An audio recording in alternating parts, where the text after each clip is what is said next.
உலகத்தை ஜெயிக்கிறவன் யார் அப்படின்னு சொல்லி பரிசுத்த வேதம் சொல்லுகிறது.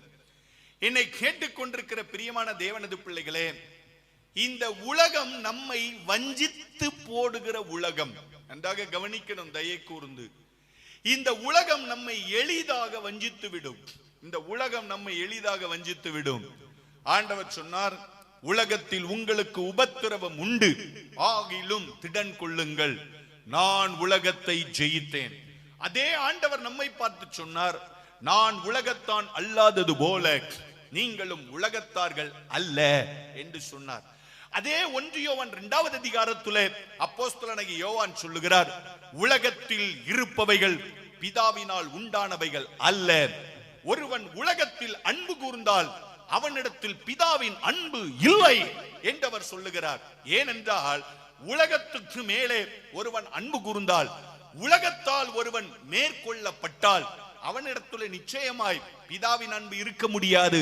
எனவே தான் வேதம் நமக்கு காஷன் பண்ணுகிறது, தெளிவுபடுத்துகிறது. சபையே, உலகத்தை நீ மேற்கொள்ள வேண்டும், உலகத்தை நீ ஜெயிக்க வேண்டும். உலகத்தை ஜெயிப்பதற்கு நம்ம கிட்ட இருக்கிற ஒரே ஒரு வழி, ஆண்டவராகிய இயேசு கிறிஸ்துவை தேவனது குமாரன் என்று விசுவாசிக்க வேண்டும். அதனால தான் நம்முடைய ஆண்டவர் சொல்லி போனார், நான் தேவனது குமாரன் என்று தன்னை குறித்து சாட்சி கொடுத்தார். என்னை கேட்டுக்கொண்டிருக்கிற பிரியமான தேவனது பிள்ளைகளே, நீங்க வீட்டுல போய் இந்த மிகவும் அடிப்படையான வாக்கியங்களை நான் உங்களுக்கு முன்பதாக வைக்கிறேன். வீட்டுல போய் இந்த வசனங்களை திரும்ப திரும்ப தியானம் பண்ணுங்க.